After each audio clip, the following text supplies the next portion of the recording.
You want it straight? That's what you're here for? The electorate. Once you've gone out of the country.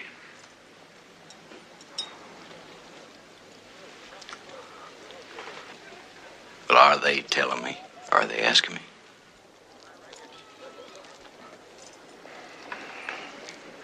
I'm asking you. But in 5 days, I'm making you. It's when I take over Sheriff Lincoln County. Old Pat. Sheriff Pat Garrett. Sold out to the Santa Fe Ring. How does it feel? It, feels like times have changed. Times, maybe. Not me.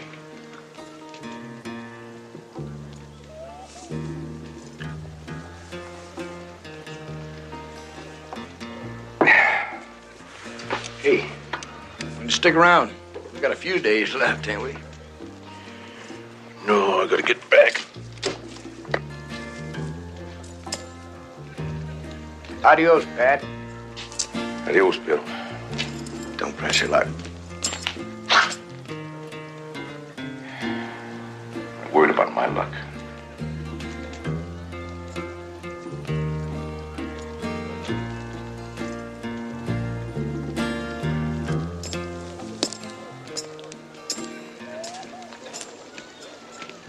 Why don't you kill him?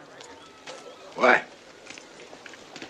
He's my friend. The following film podcast frequently contains adult content, including foul language and descriptions of adult situations. Spoilers for the films discussed occur often. Listener discretion is advised. Now take it away, Dr. Rausch.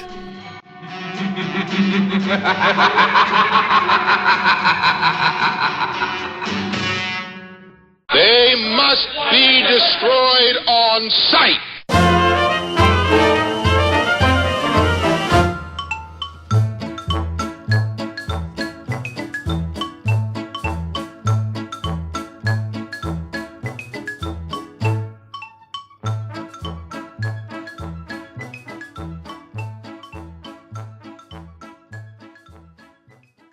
All right, welcome back to They Must Be Destroyed on Sight, episode 164. I'm your host, Lee, crazier than a mule-humping goat, Russell, joined by my co-host, Daniel. Well, I hope they spell my name right in the paper, Harper. How you doing, sir? I just hope they spell my name right. Yeah. Once everything comes out, all the stories are released, all the infamy is detailed in news reports. Joined by my other co-host, Paul. Always got to have the minority opinion on everything, Ramali. How you doing, sir? That's me. Here I am to say spout the news of the people. Here it is. I hope they just keep the right change. If you know what I mean. There you go. Yeah. So we're going to be doing Pat Garrett and Billy the Kid, directed by Sam Peckinpah from 1973.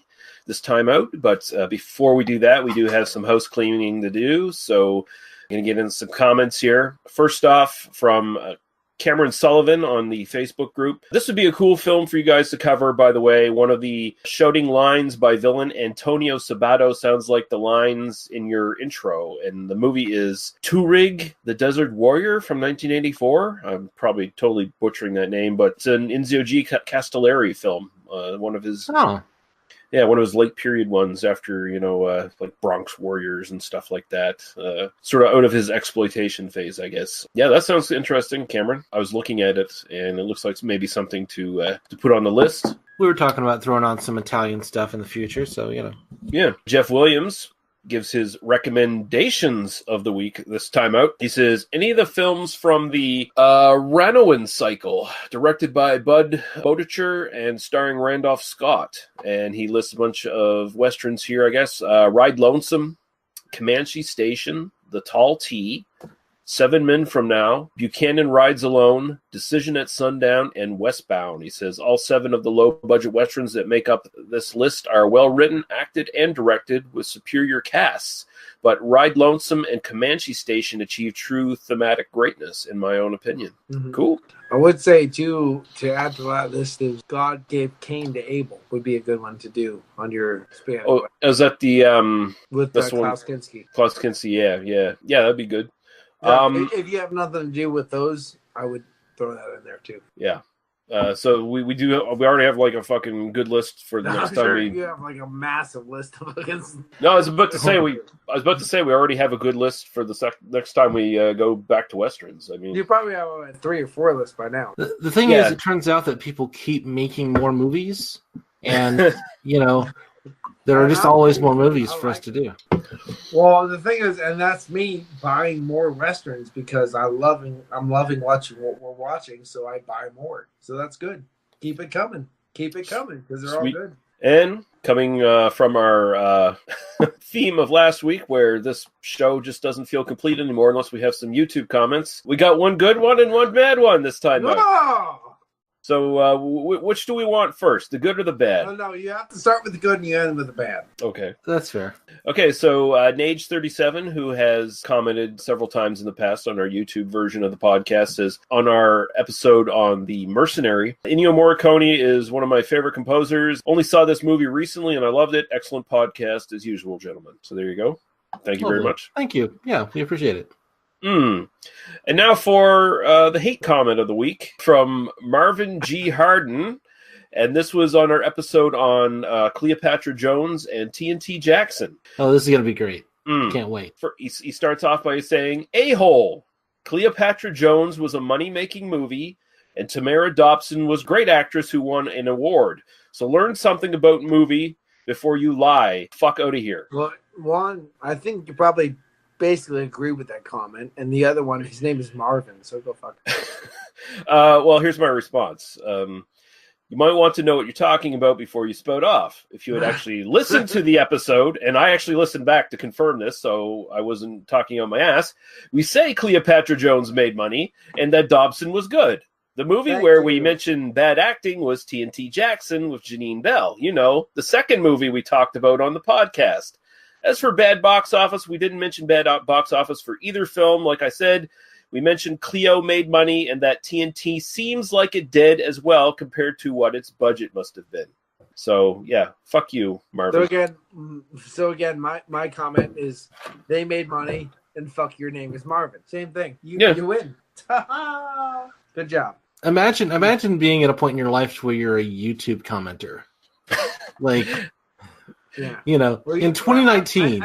I'm glad I've never got to that point where I have to spout hate on YouTube and make myself feel better, but in a way that's facetious like that. It's just never been there. So that's a nice little moment. Yeah, I've never been there. I'm trying to think. Trying to troll. Imagine being so bad at this that you decide to troll on YouTube comments in 2019, and you decide we're the people to troll, and you still fail that badly at it. Here's what I think happened too, because first off, this guy obviously was too stupid or just too inattentive to realize that it was a podcast that was covering two movies, and he must have just fast forwarded, did the 30-second fast forward every once in a while. Sure, yeah. So he probably heard oh, this actress was bad, and assumed we were talking about Tamara Dobson, which we both lauded as being really good in the movie. And we talked about how good TNT Jackson was and how it made money. He probably fast forwarded a little bit more, and how we were like, okay, yeah, so it made this much on rentals, and made this, so it made its money here, and then he skipped ahead and missed a couple more parts, and then he got to TNT Jackson, where we fucking trashed a bunch of shit in that film, but still said we kind of enjoyed it. Kind of bad, even though it was kind of enjoyable. I love that we've spent more time analyzing this guy's comments than he has spent thinking about anything in his life. I mean, we've all watched films that are good and bad in different ways. Imagine this though. This guy analyzing Daniel's comment, who is super intelligent, analyzing Lee's comment, which is super intelligent, and analyzing my comment, which is usually pretty stupid, and still being wrong. How bad does he feel then? Well, hopefully he'll follow up, but I don't think he will. I replied to him days ago, and he never got back to me. It's strange how that works on YouTube, Yeah. But yeah, there we go. There's our comments. And so we're going to go to a break. We're going to play some excellent music from this excellent movie and some podcast promos. I got to say right off, just spoilers. The only thing about this movie that actually pisses me off is that I can't get a proper version of Billy Surrenders, which is the la la la la la la la la. La la la la la la la la that plays in like two parts in this film. I noticed that too. I tried to get some and I couldn't get it either.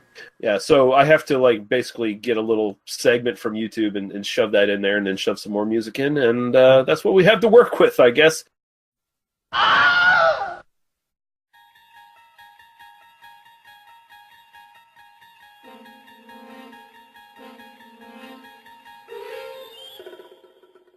You're traveling through another dimension. A dimension of not only film and sound, but mind. A journey into an auditory movie review adventure that must be experienced to be believed. There's a signpost up ahead. Your next stop, the Doomsday Clock. You can extract the Witch versus the Doomsday Clock podcast by either searching for WYCH on Apple Podcasts, Stitcher, SoundCloud, TuneIn, and on your Android device. Witch versus the Doomsday Clock is a proud member of Legion Podcasts, so prepare yourself. The podcast ice is gonna break!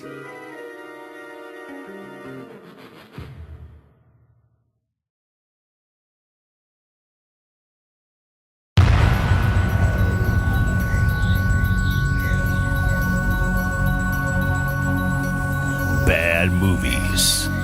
The world is full of them. From low-budget crap fests to downright unwatchable. And only two men are willing to watch them all. So climb in and take your seat. This is Short Bus Cinema.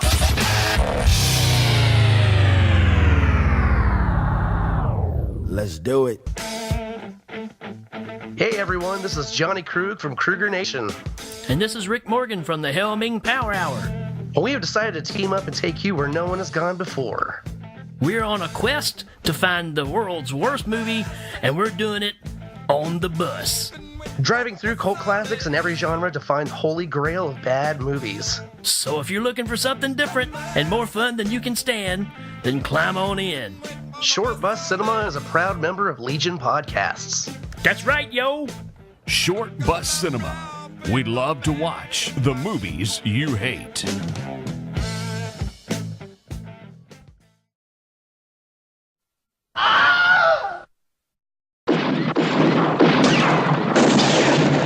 Get out! Hold it! Hold it! All right, kid. Come on out if you're still alive. Game's over. Coming out, Pat.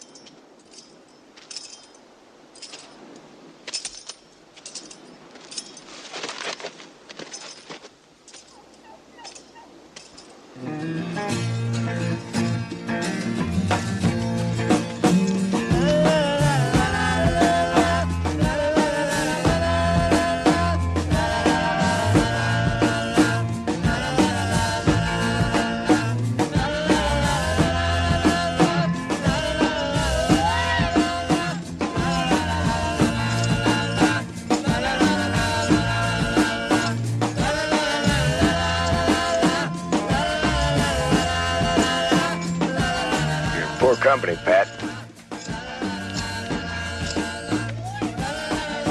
Yeah, I'm alive, though. So am I.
All right, we're back. Pat Garrett and Billy the Kid from 1973.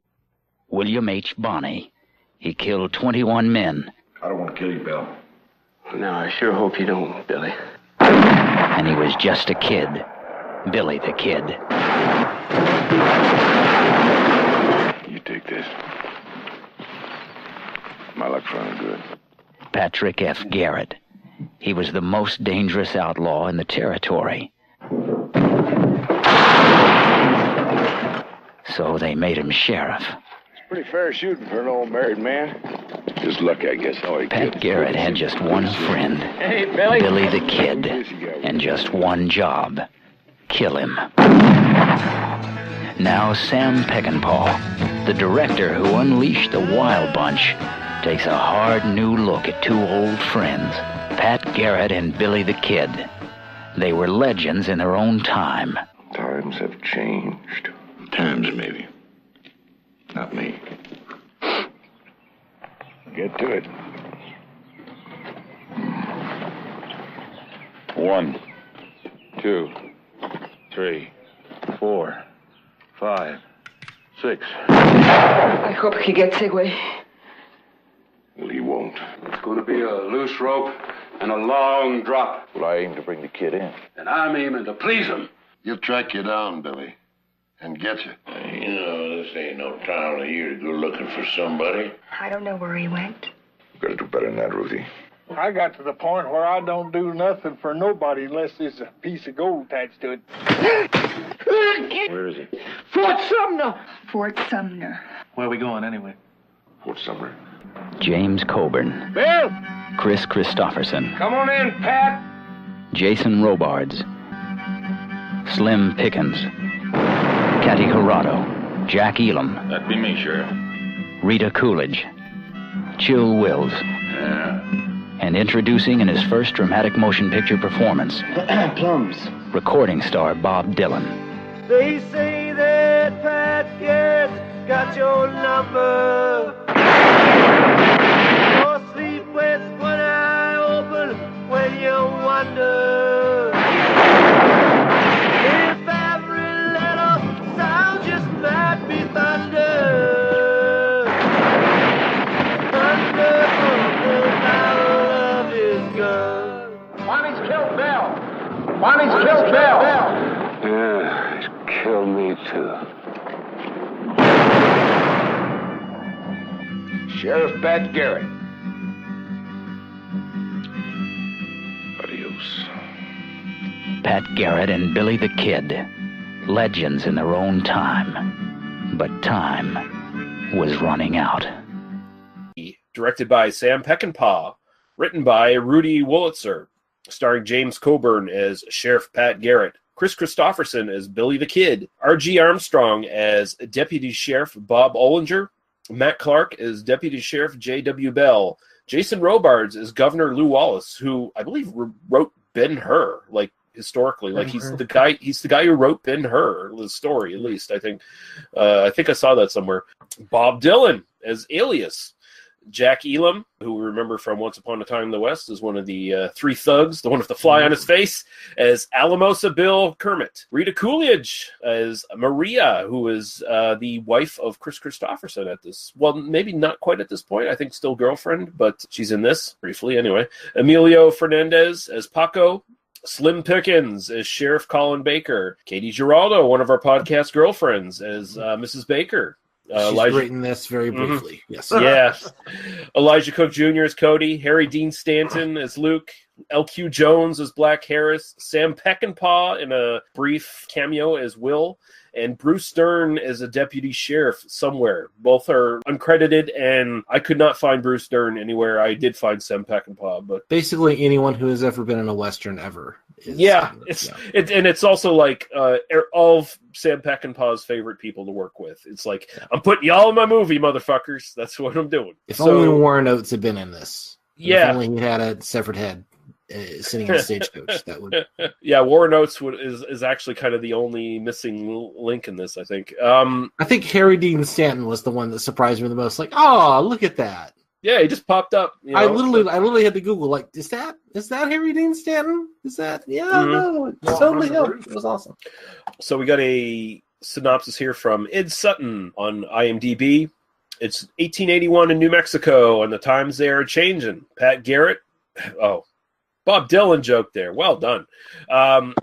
Pat Garrett, erstwhile traveling companion of the outlaw Billy the Kid, has become a sheriff, tasked by cattle interests with ridding the territory of Billy. After Billy escapes, Pat assembles a posse and chases him through the territory, culminating in a final confrontation at Fort Sumner, but is unaware of the full scope of the cattle interest plans for the New West. And yeah, that's kind of good. I think that kind of works.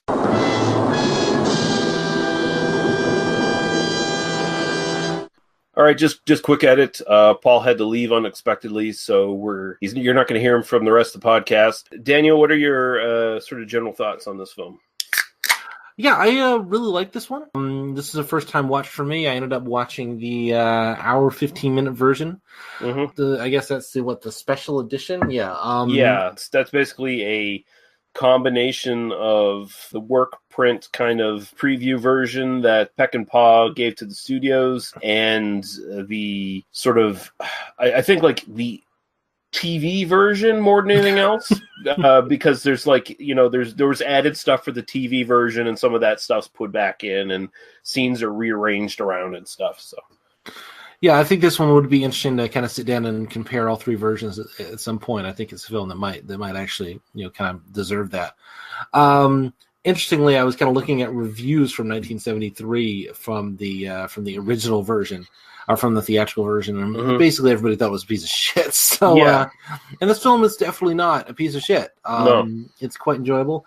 One thing, I really enjoy Kristofferson's performance here. I think, we're used to, at least I'm used to kind of seeing Kristofferson later in his career when he was more the kind of grizzled old guy. We should definitely do Millennium at some point. Kind of one of those, like, one of my favorite Kristofferson bits, I've mentioned it on this podcast because it was on Netflix for a while. So one of those that I loved as a kid, just seeing Kristofferson makes me want to rewatch Millennium all the time. But, I'm kind of used to him being more kind of that kind of character. Yeah. Seeing him here, I mean, he's got this like effortless charm. He's got this kind of ability to kind of walk into a room and kind of dazzle you. He's got a little bit of that kind of rock star quality. He's got a really nice ass.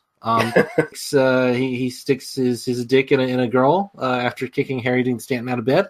Yeah. Always a good thing for a man to do in a movie. Harry Dean Stanton looking dejected as you do when you realize that you're not going to get to snuggle with the Mexican prostitute. I mean, anymore. he got to have her first, so it's not a big deal. It's whatever works for whatever social dynamics are at play. Yeah, Billy, you want my sloppy seconds? Go. What I'm saying is Harry Dean Stanton is a cuck to Kris Kristofferson, and not in real life. I think that was something that was actually happening. I think this is, anyway, we're completely off the topic here. Like the film, I think, it was kind of weird looking at Kristofferson's performance. I was kind of thinking like he reminded me a little bit of like a Ryan Reynolds kind of character today. Yeah. Where he's got that kind of, again, just that kind of easy charm. You can tell like this guy's got a magnetic personality, and he really, he doesn't overplay it in the film, but I think you sort of get that kind of vision of you get this vision of youth. Billy the Kid has always kind of been a figure in film that exists as a sort of representation of whatever youth culture kind of is at this point. It's almost always like this sort of anxiety of the kind of elder generation to the youth, and so in the 50s you get versions of the mythos where Billy the Kid is kind of like a teenage delinquent kind of character, right. And he's got to be put in his place by the elders. Here you get a little bit more of the kind of moral ambiguity kind of quality. I mean, this is kind of post Summer of Love. This is the 70s when the kind of the shine is kind of fallen on the sexual revolution a little bit, and a little bit of that kind of 70s malaise. And obviously Peckinpah is not going to be as morally absolutist as somebody in the 50s is going to be. Right. And so you do get this kind of really kind of complex, nuanced portrait of these characters. I mean, obviously this isn't really a portrait of real history. I mean, I don't really know the Billy the Kid mythos all that well. I mean, it's kind of, most of what I know about Billy the Kid is what I learned from Bill and Ted's Excellent Adventure. And so I know that there's an outhouse and a phone booth and he gets to meet Socrates, and that's kind of the beginning and end of my knowledge of Billy the Kid to a certain degree. But some people, all they know is like Billy the Kid meets Frankenstein's daughter, or wherever the fuck that movie is. Or maybe that's Jesse James. Maybe it's Billy the Kid versus Dracula. I can't remember which one it is. I mean, it reminded me a little bit of the assassination of Jesse James by the coward Robert Ford. Robert Ford. It reminds me a little bit of that film. I think that the director there was kind of playing on some of the same themes. Right. Interestingly, I'm reaching for something here, and I'm the idea that this sort of mythos is kind of transcends the actual like people involved, and that it did even at the time. That the real life Pat Garrett wrote kind of an not an autobiography, but a biography of Billy the Kid, and this becomes kind of the definitive story of Billy the Kid until like historians looked into it and went, well, yeah, this is kind of bullshit, And so the idea that like these characters were sort of larger than life, that they were these folk heroes in their own time, and that what we're seeing is sort of like this sort of self-reflexive, almost meta commentary on themselves, that they're living their lives on this stage to a certain degree. And I think that that's something that, again, Assassination of Jesse James plays with explicitly, but this is kind of doing a little bit more implicitly in the sense that it is kind of revising this idea of the Western and this idea of what the Western can be, and through this sort of like through a lens of darkly of these characters. So I found myself kind of like not necessarily following the story of the film as much as I was following the mood and kind of the ideas that it's playing with. And I feel a little bit guilty that I don't like remember more of what actually happened in the film. But it definitely sets its tone, and it definitely kind of does the thing it's trying to do, if the thing it's trying to do is to sort of redefine the Western, right at the moment when the Western was basically dying as a commercial medium. So, those are my thoughts about the film.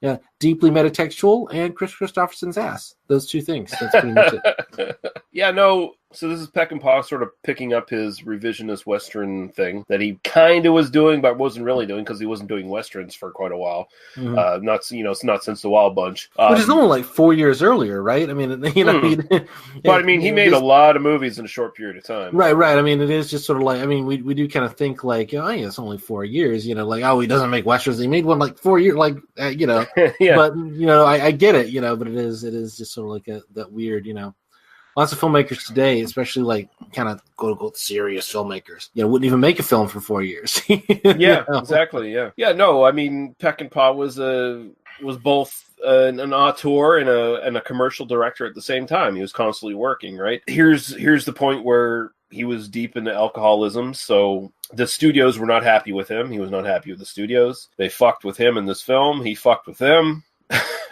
Sort of mutual antagonism going on throughout the entire shoot. I love this film a lot. I've seen all the versions of it that I'm aware of. I will say definitively, I think the Turner version is the one to go with. That's basically the Sam Peckinpah preview version that he gave to the studio before they chopped it all to hell, where they chopped it down to like 106 minutes, where, oh my God, that version of the film makes no sense at all. Like, it keeps most of the violence and just none of it makes sense. It doesn't really tie together. The Turner version is very long. It does go on. It's in love with itself. It's Sam Peckinpah. Like, here's all my favorite Western actors. I'm just going to let them play. I'm going to let them have fun and do shit. So, I mean, there's a pleasure to that. There's a pleasure to that in and of itself. But I think that's also a pleasure that kind of relies on you having seen enough of these to sort of like see the actors and sort of get like Katie Hirato's in this. And it's like, my God, she's amazing. She's, like High Noon was 22 years earlier, and that's her right there. No longer the ingenue, but now seasoned, brilliant actress. And there are a whole lot of other figures that kind of have similar. Peckinpah here, he's going for, I would argue, a sort of the same thing Leone was going for in Once Upon a Time in the West, where it's much more about the myth than it is, and he's using that to explore the sort of revisionist side of things, where this is the death of the old West and the new West is coming in, and this is how all these characters deal with like the change. It's all these gunfighters and criminals and shit who have no place anymore in this world, really, and so they're moving on. Pat Garrett is portrayed here as an old man, where in reality, if you're going in this looking for a historical recreation, you best just turn yourself around and walk the fuck out of the fucking movie, because he's much more interested in playing with the themes here than anything else. Billy the Kid, at this point, Kris Kristofferson was like 36. Billy the Kid was 21 when he died. Yeah. Pat Garrett was 31 or something like that at the time when this happened.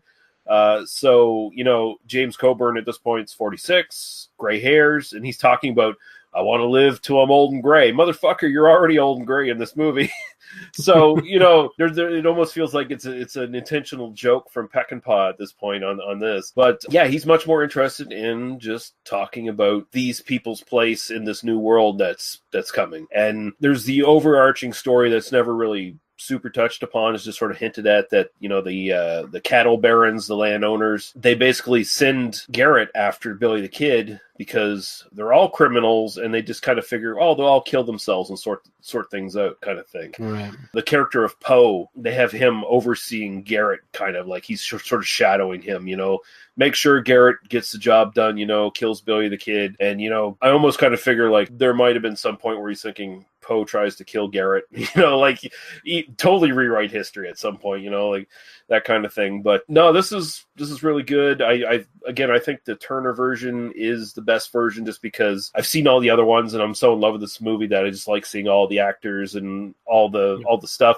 Although you get a better thing in the special edition version. The scene where Garrett comes to the whorehouse and looking for Billy's whereabouts, so he goes to Ruthie Lee or whatever her name is, the prostitute that he favors, who he slaps around a little first. Yeah, that was a not uncomfortable moment. We'll just say that, which is saying something. Sam Peckinpah, noted misogynist, apparently, is, I want to take that part out of my movie.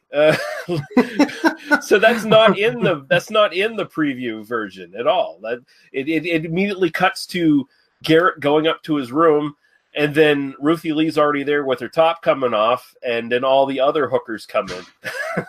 That's interesting. That's really interesting. Yeah. Let's not give Peckinpah too much credit. He still shot it.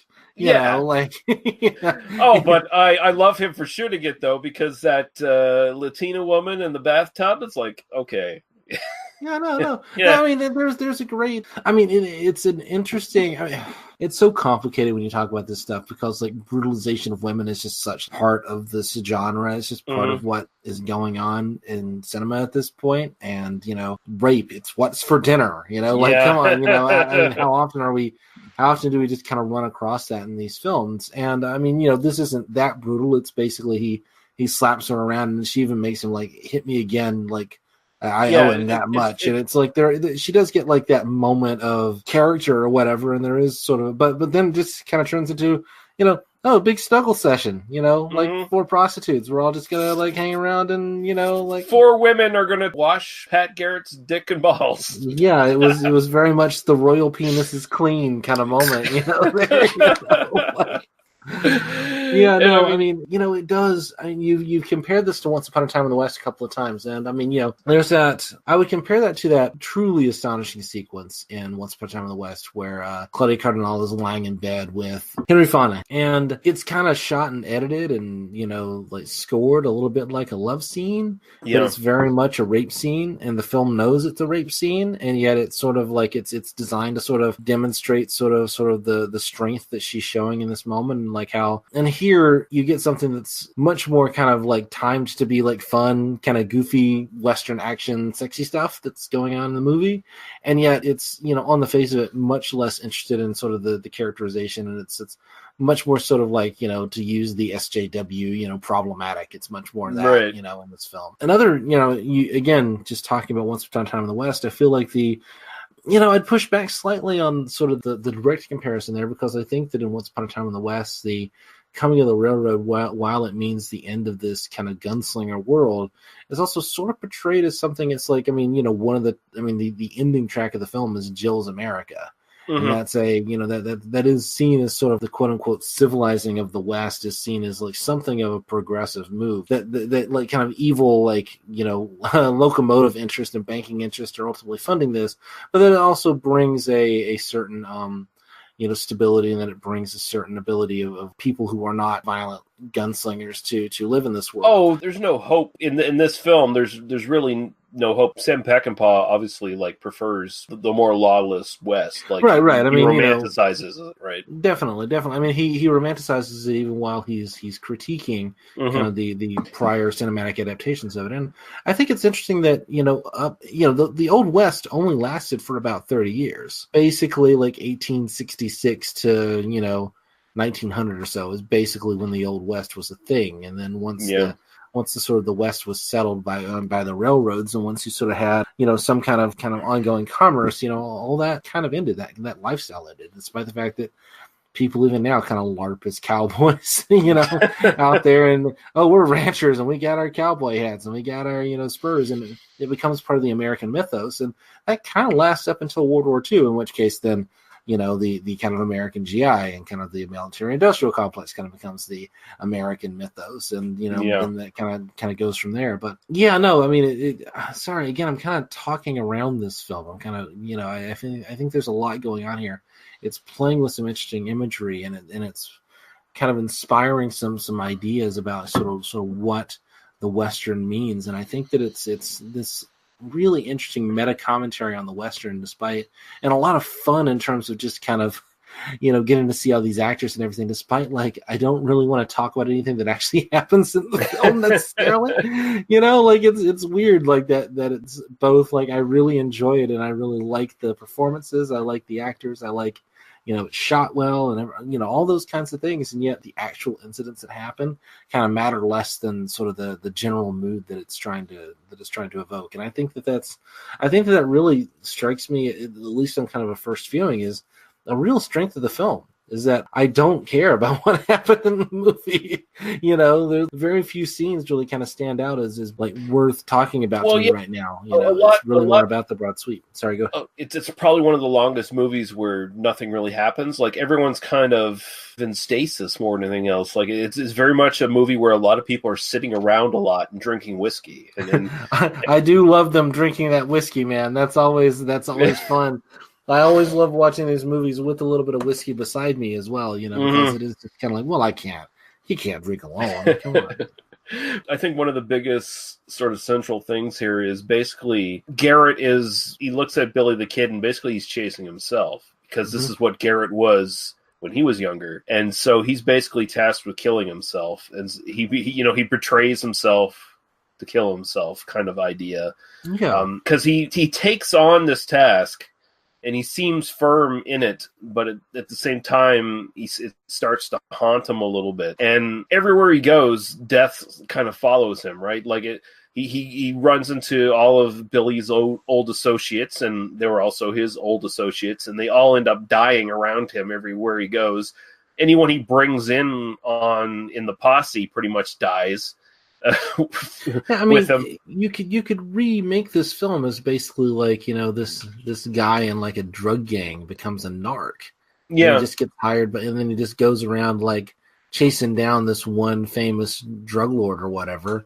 Now, I mean, the basic themes are. I mean, God, it's not that dissimilar to something like Infernal Affairs, which we made as The Departed. It's kind of got similar kinds of ideas at play, although it's a very different film. But it's interesting, and here's the thing. Here's something you had in your version that you watched that actually doesn't show up in the Turner version. You get to see Pat Garrett briefly in his family life with his wife. Mm-hmm. You don't get that in the preview version. In the preview version,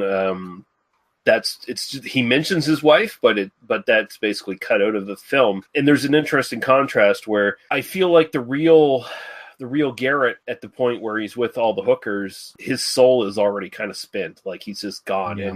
And his wife is just, sad to say, it's kind of a pretense. The new married life where he's a good man, it's bullshit. It's Clint Eastwood in fucking Unforgiven, where it's oh, she cured me of all my bad ways. No, she didn't. you're lying to yourself, kind of thing. Yeah. And he realizes that he's not this guy. I mean, by the time we get to the end of the film, where he finally shoots Billy the Kid, and then immediately sees himself in the mirror and shoots the mirror, he's essentially killing himself right there. Like, he realizes what path he took. You know, he basically is a Judas. You took the 30 pieces of silver, you know, and you went after, you went after your own people. And I mean, you know, there is this, you know, we always have this kind of complicated sense of morality around around portrayals of these kinds of characters. You know, Robin Hood, you know, who certainly, you know, sort of the sanitizer. You know, mostly we think of Robin Hood as like is either Kevin Costner or a cartoon fox. Yeah, you know, but you know, this kind of sanitized version of, you know, robbing from the rich to give to the poor, you know, and hey, I'm totally on board with that. Don't get me wrong, but you know, at the same time, you know, to probably had to kill a few people along the way, and we usually don't see that version of that in these films. You know, you think about, you know, the mythology around Billy the Kid. It's really about like kind of Billy the Kid. I mean, he's just sort of this outlaw in this kind of world in which, certainly by the time these stories are being told, even in the early 1880s, you're seeing, you know, this kind of industrialization, this kind of electrification is happening, and you know, they're starting to build towns, and you're starting to see the end of this kind of way of life. You're starting to see the end of, you know, this idea that is kind of the endless frontier, and so much of the American psyche is kind of built on this idea of the frontier, and so much of what is fucked up about our politics is this idea that like people still think the frontier is there, and of course that frontier is built on the genocide of like millions of people, etc. You know.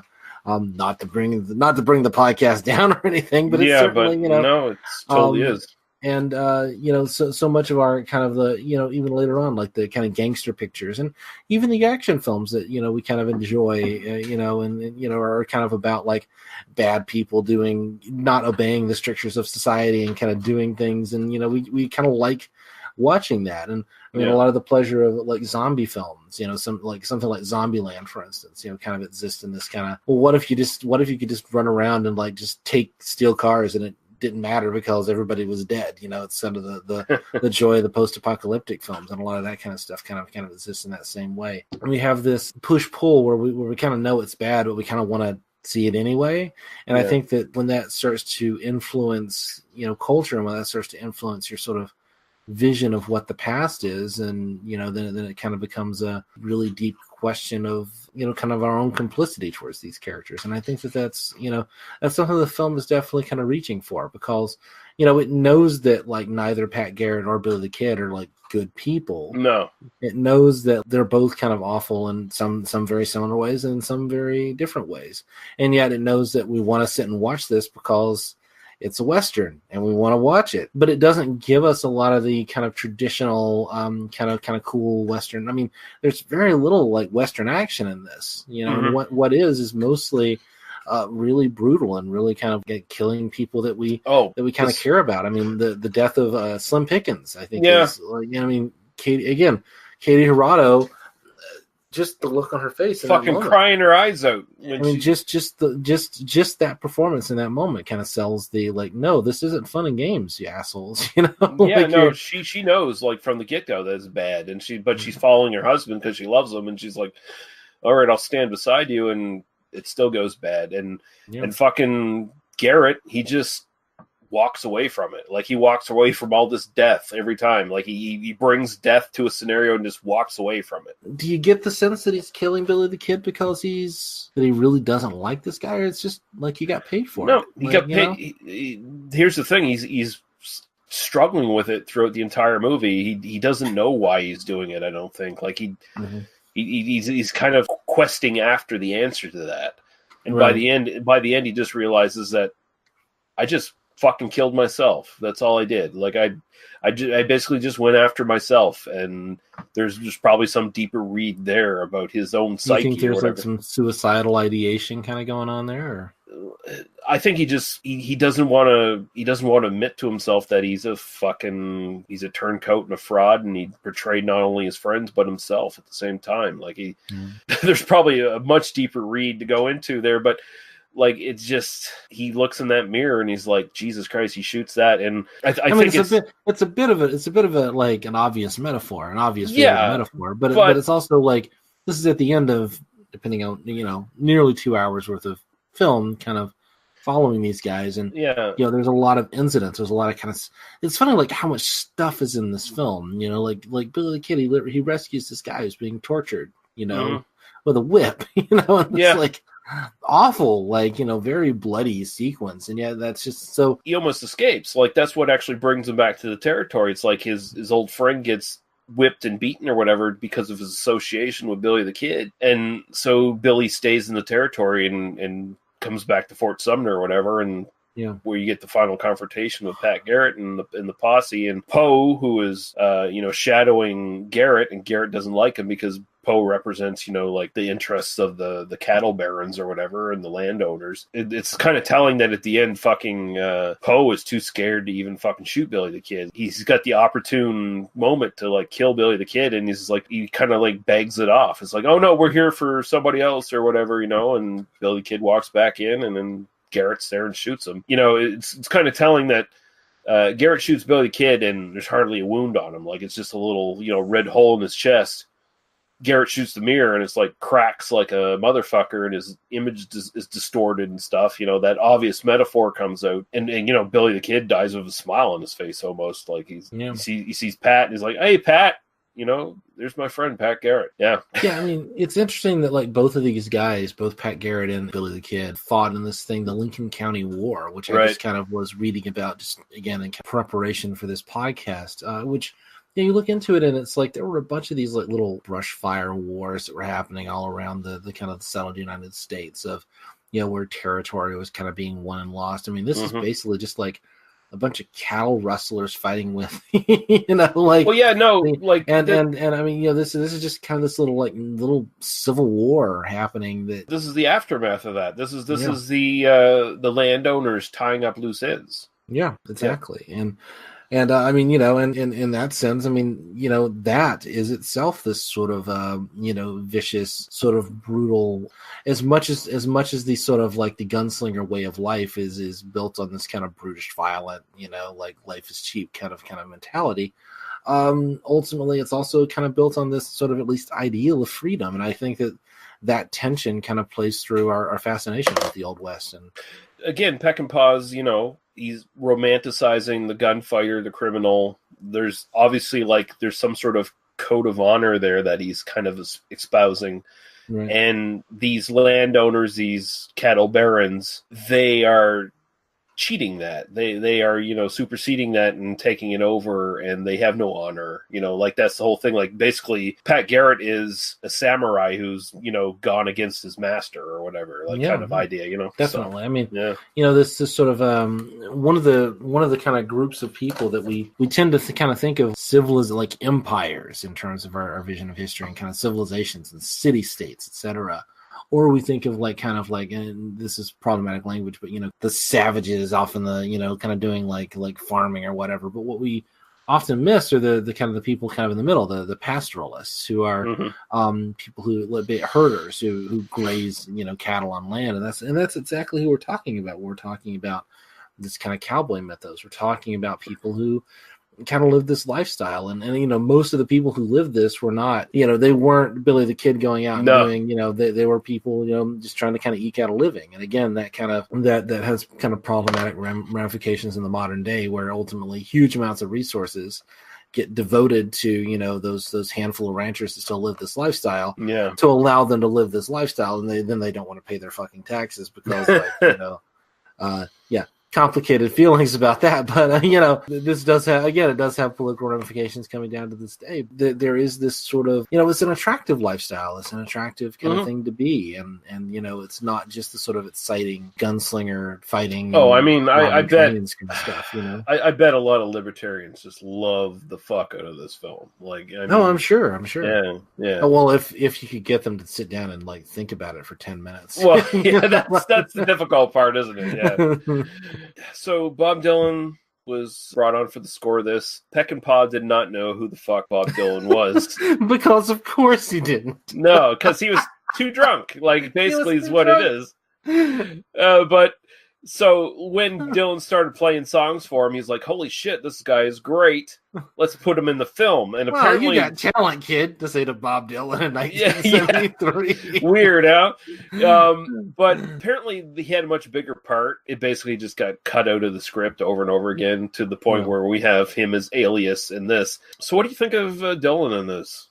I like him in this. I think he's a fine act. I mean, it's funny how like he's there a lot, but he's not doing much. So but he kind of exists almost as the fact that he's also on the soundtrack makes me say he's a little bit of a Greek chorus. He's a little bit of like the observer through which we see this, and of course Dylan's work is ultimately kind of built on this sort of folk rock stuff, which kind of has its origins with kind of Woody Guthrie and kind of talking about that sort of end of the West kind of, at least that's kind of more Depression era, but it certainly, it plays on those same kinds of ideas of, kind of capital versus labor and this kind of like lost innocence in a way. So there is a real kind of thematic resonance there. And I mean, I think the score is pretty brilliant. Bob Dylan, talented guy, turns out. Not one of his most popular albums though. Like this is one where people like poo-poo on it because it's too much of like a jam session kind of thing. Yeah. And I've heard. So there is the Pat Garrett and Billy the Kid album that he released, and that's probably the most streamlined version of his score on that. But then there's about 1 million outtake albums and bootlegs out there. Still, I can't get fucking Billy Surrenders anywhere in a good form on any of these fucking outtake albums, which pisses me off quite a bit. Like, fuck you, Bob Dylan. Like, just fucking release it. It must be there somewhere. Was it not on the CD? It's not on the CD, no. Or on the vinyl? I have searched diligently for just a clean version of Billy Surrenders that you hear on the fucking soundtrack of the film. But, I mean, that's kind of what happens with films anyway, where you get a totally different cut of the song than what you get in the soundtrack album, right? Yeah, like I can kind of see why people are a little pissed off because it's not an album that's necessarily about anything. Like he never writ a soundtrack before, so he never wrote for a movie. So this is like his first time doing it, so it's just kind of like haphazard in a little way. It feels a little bit more like kind of Bob Dylan songs, just kind of stuck in the movie, But yeah. But not, I mean, not in the bad way, just sort of, it's again kind of speaking to that kind of contemporaneous vision of these characters. And it does sort of, last week I was talking a lot about Butch Cassidy and the Sundance Kid. And, there's a bit in the screenplay for that where, the William Goldman says, the music that was played at the time was very similar to the music that's like on the radio now. And so like on the soundtrack for that film was like Raindrops Keep Falling on My Head, which obviously is not a song for the 1890s, but it sounds very similar. And again, you can kind of imagine that like something like a Bob Dylan tune, not as sophisticated without, electric instruments, et cetera, could be played around a campfire by, some of these characters or whatever, so there is a sort of, even though it's not real, it kind of has a sort of an emotional heft, and it kind of connects the present and the past in kind of an interesting, complicated way, Yeah, and I like Dylan in this. I mean, he doesn't. I'm not a huge Bob Dylan fan, to be clear. I mean, I never really sit down and go, yeah, let's. My problem is that I was like good friends with people who are like obsessive Bob Dylan fans for a few years. Oh God, no! And when you run into that, you kind of go, yeah, all right, I'm over it. It's like he's got some good songs, but I mean, come on. Yeah, I'm not a big major fan of his either, but I like him all right in the film. Like, really, he didn't need to be there. He doesn't add anything, but I mean, he does represent kind of like sort of surrogate stand-in for the viewer in a way. Like, it kind of makes us complicit in the film kind of thing. Yeah, I can see that. A little bit.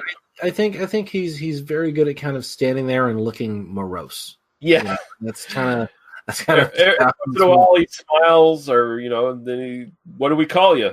Alias. Well, I guess we'll call you Alias then. I kind of feel like Peckinpah's making another movie inside this movie, and it's the movie of like Alias. Like I want now. Here's what I want now. I want the Sergio Corbucci Alias movie now. See, yeah, that'd be like the spin-off from Django would be Alias. Yeah, exactly. Yeah. That's what I'm thinking. I want it to be like half Django, half Great Silence. And Yeah. Bob Dylan in 1973 with a harmonica. That's the...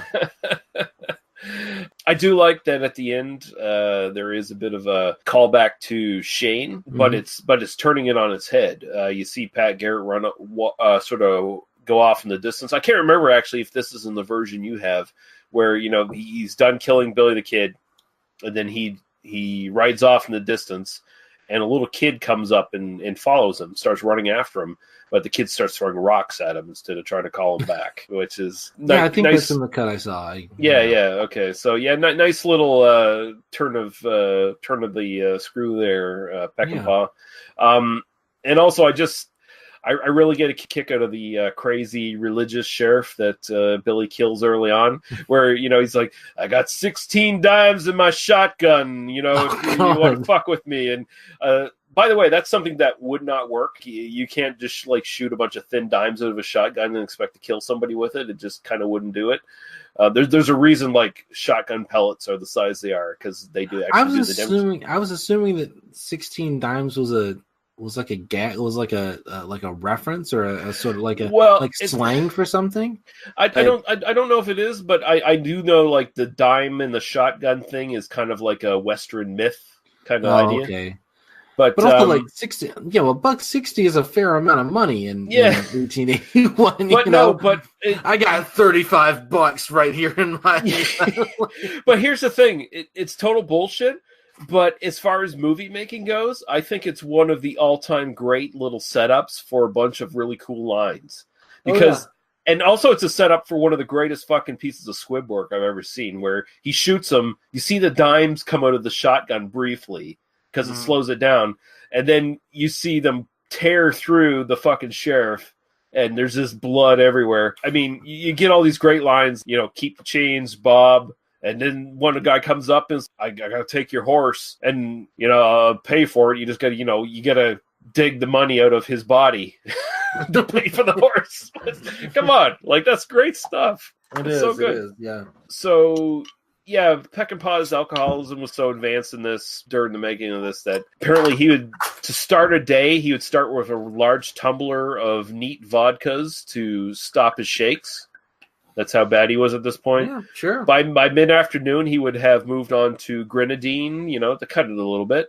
And after that, he was too drunk to work, and James Coburn recalled that Peckinpah was only really coherent for about 4 hours of the day while shooting this thing. And yet it's this good, which just goes to show you've got to think at a certain point that the alcoholism was part of his process, right? You've got to... It is. His movie... the films he made during this period are so specific and so a thing. It would... Obviously, you never want to wish, a terrible disease like that on anyone. It's not justifying it by saying, he made some great movies, because who knows... It might have been even better. Maybe we would have gotten the real version originally, or who knows? If you got to kind of think, maybe he wouldn't have died at 59. Maybe he would have gone on for another 20 years making interesting films. You got to think. And he made Bring Me the Head of Alfredo Garcia right after this. Yeah, when he didn't really have studio interference in that one, and that turned out well. I think we have slightly different opinions on that, but I think that's his best film. I definitely want to revisit that one because I was a little bit, just kind of displeased by it on that particular rewatch. But I do really like the film, I do. Honestly, I like this more. I would kind of revisit this again more enthusiastically, I guess. I think there's just so much great stuff in this, and I just kind of, I don't know. I really like Peckinpah in Western mode. I don't know. This might be my favorite Peckinpah film so far. Yeah. I don't know. I haven't rewatched The Wild Bunch in 12 years or something, so I definitely need to revisit that one. Well, yeah, we should get to that at some point. But to go on to the sort of production problems with this, basically, like I was saying, Peckinpah and the studios were at each other's throats. I think even before this movie started. This film has 6 editors. Mm-hmm. This film has 6 editors, one of which went on to direct a couple of the Pierce Brosnan and Bond films. Yes. But so here's the thing: they didn't give them. They basically just stranded Peckinpah and his crew out in the desert and said, "Shoot some shit." They didn't give him a mechanic to repair anything if something went wrong. Right. So a bent flange in a lens of one of the Panavision cameras caused all of the shots made with that one camera, all of them master shots, to be out of focus on the right side, and thus rendering them totally unusable because MGM had refused Sam Peckinpah's request for a camera mechanic to be on duty during the shoot in Durango, all because the footage was first sent back to Los Angeles for processing. The crew didn't discover the problem for several weeks. So he had to come back with a fucking handy cam and reshoot shit. So that's why if you watch the Turner version, I'll say this, the version you watched is much more cleaned up and, streamlined. Like it gets rid of a lot of the continuity errors. In the Turner version, there are continuity errors that come out because it was like weeks afterwards that they had to reshoot a good, like, I think third of this fucking film to... I believe so, it. Yeah, so, I mean, you get the, like, really great Panavision shots, and then you get, like, these sort of handy cam, steady cam shots or whatever the fuck, kind of thing. I mean, this sort of predated Steadicam, but yeah, no. But you know what I mean? And so the film went several days over schedule and hundreds of thousands of dollars over budget just because of that. And which is literally like the studio said, yeah, but we're going to save some money and not give you a guide to make sure your cameras are working properly. Yeah.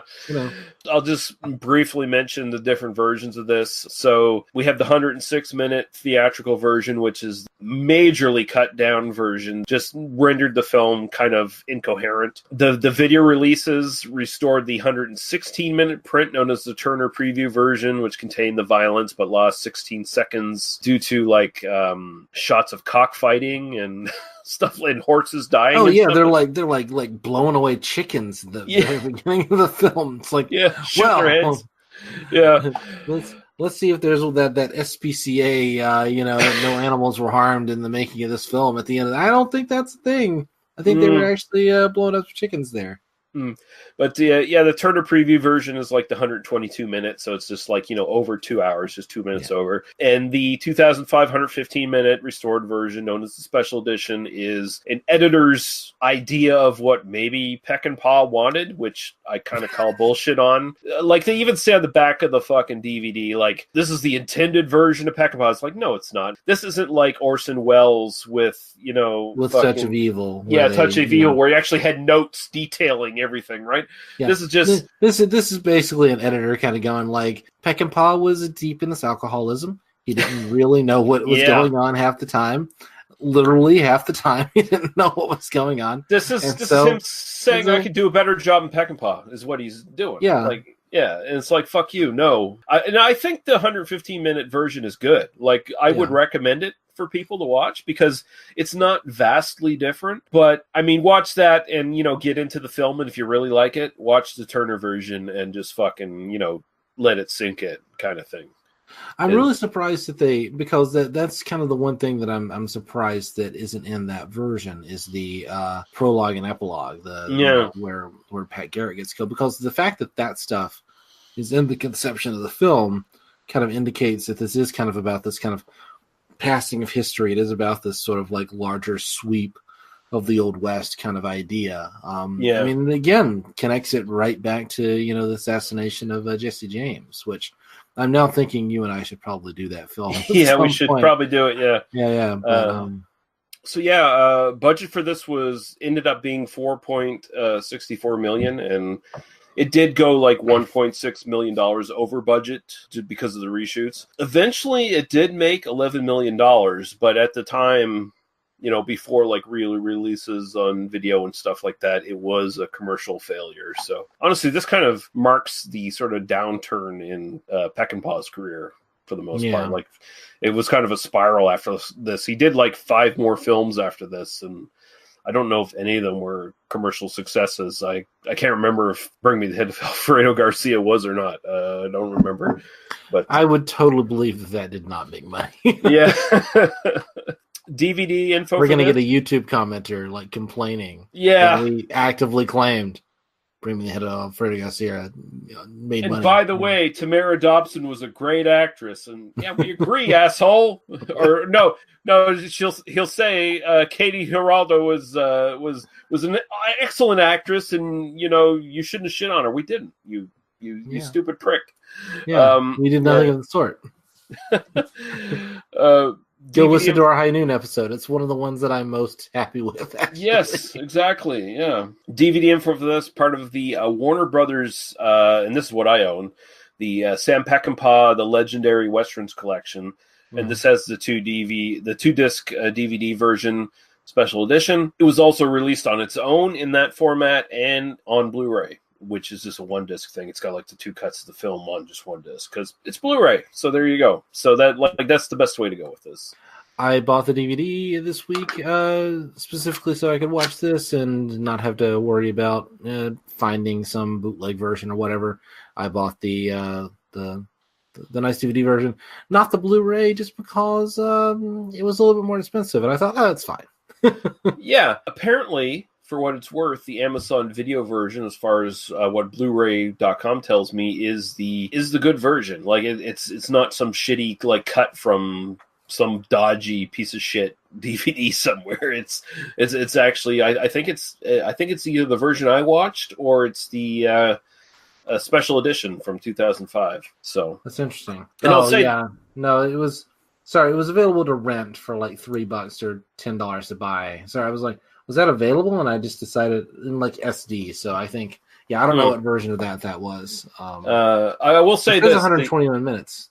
But, okay. So that must be the Turner preview one. It says 121 minutes, but knowing Amazon and they're sort of like, sometimes they are unlikely to actually have the details right on these things when you hit play, but who knows? But I mean, I will say like the Turner preview version, as far as I know, has not been really restored. Like it looks fine, but I mean, if you're used to like crystal clear shit, get the watch the special edition from 2005 because they actually cleaned that up. I mean, the version I watched looked great. I had no issues with it. So I mean, it actually did look really, really nice on DVD. So, I would love. I mean, obviously I haven't seen it, but I would love to see like a really like cleaned up version of that. I mean, and it is again one of those things where I guarantee you, there's some fan who would love to like do that work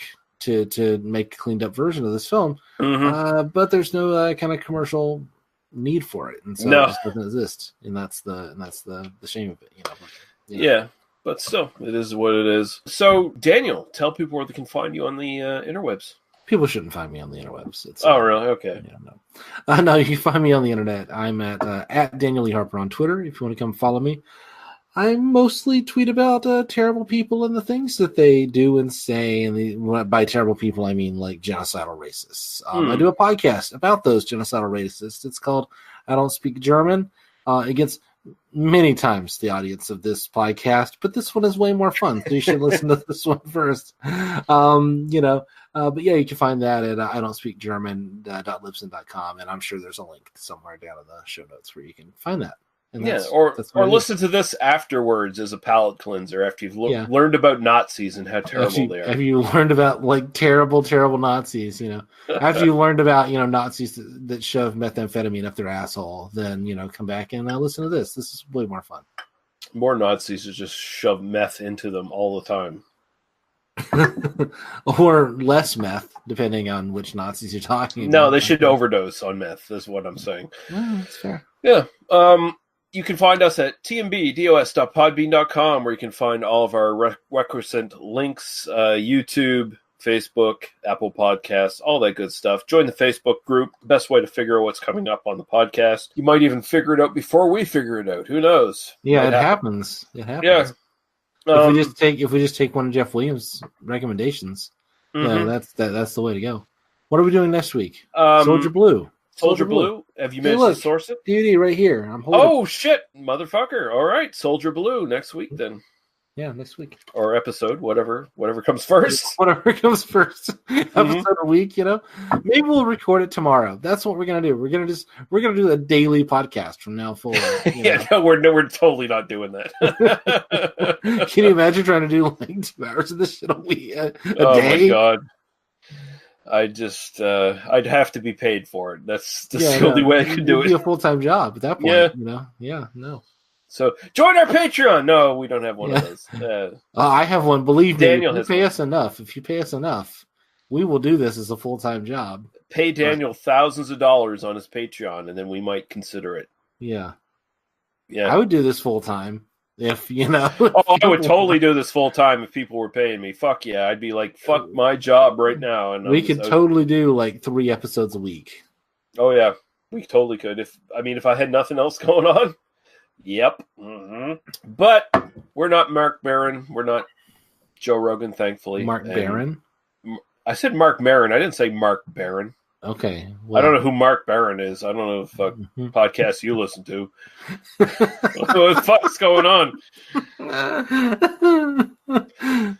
We've reached the Lee is getting slightly belligerent portion of the evening. I'm starting to get a little peeved. Yeah, so we should probably end it right now. Thank you everyone for listening. Thank you, Daniel. It's always fun. It's great. I love doing this one. This is one of my favorite movies, so it was cool to finally get to it.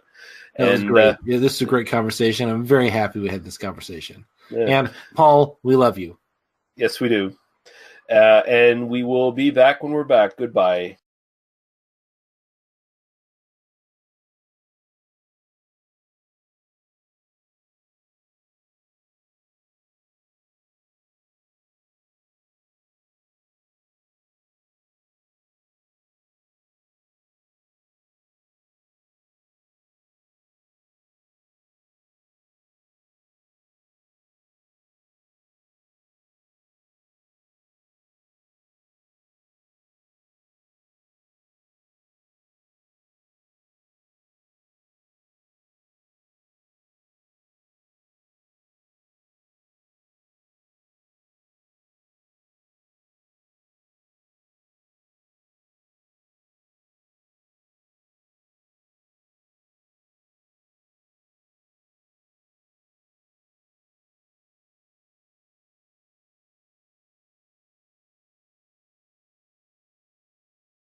You have been listening to They Must Be Destroyed on Sight. For other episodes, our links to Apple Podcasts, YouTube, and our Facebook group, as well as links to podcasts and websites of similar interest, please visit us at tmbdos.podbean.com. Thank you. Drive through.